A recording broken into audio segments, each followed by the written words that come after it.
I keep getting requests to do this video, so here it is. I've had to dust it off with the Canadian C3. We're going to test it against an aerosol and see if it works. And there's its 60mm filter. So the filter's quite old, and so is the mask. Let's have a look, see if we can see a date on it. 1982. So I have no idea if this will work, and the mask's probably of a similar age, but we'll see if they work. Right, the mask is on. I've got a mini tripod now, so that's easier to do videos like this in small areas. I don't have to hold it, so I'm just going to double check it's pressurised. It's pressurised. To check pressurisation, you simply hold your hand over the filter, and that if the mask pulls itself tight on your face, there's no way air can get in. So, we're going to do this as normal. Spray a load of air freshener in the room. I'm going to try and spray it away from the camera so it doesn't get on the lens and block your view. But there we go, that's sprayed. So I'll start timing that about a minute. So I can use the bezel on my Vostok for that.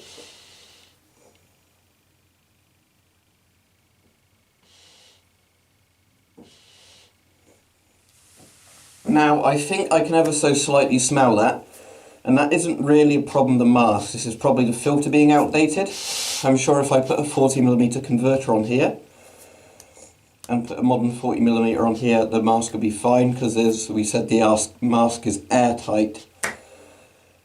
I can only very faintly smell it. I mean, obviously if that was a deadly chemical weapon, the mask wouldn't have protected you, you'd be dead. But against tear gas it'd be manageable. Or even the finished 60mm filters would protect me from this, but as I said, that was 1982 for this filter, so it's older than me. That makes the filter about 34, so yeah. And that's quite an old filter, although I have had some Russian ones that I think were in the 70s that worked, so what do you know, but let's see. So yeah, we'll give it another 30 seconds or so, but yeah. And that's, by the way, how you use a bezel on one of these to time it. You put the red terminus point to where you want the timer to end, and then that's your run out time. So I'll just give it another sort of bit of time just to make sure it's well over the minute. But yeah, I like the C3, it's a good mask. You can tell it's based on the British Light anti-gas respirator from World War II, very similar looking. And the rubber's softer on this though, which makes it more comfortable.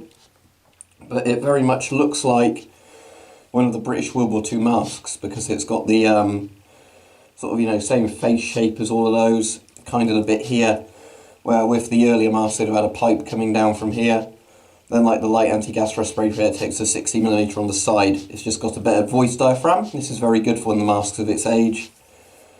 And yeah, it's overall a good mask. I think that's still glass in there. Or is that plastic? I'm not actually too sure, but anyway, it's a cool looking mask, and they're normally quite cheap on the surplus market, and yeah, it's a very cool mask. But I can just about smell that, but not enough to actually make me gag. Now I'll try taking the mask off and see if there's much of a difference. Yeah. So yeah, even with this filter that's, you know, quite old, the mask still actually holds up. So new filter on this, and against tear gas and sort of light types of gas, you would be protected. And I think the C3 is a really cool mask.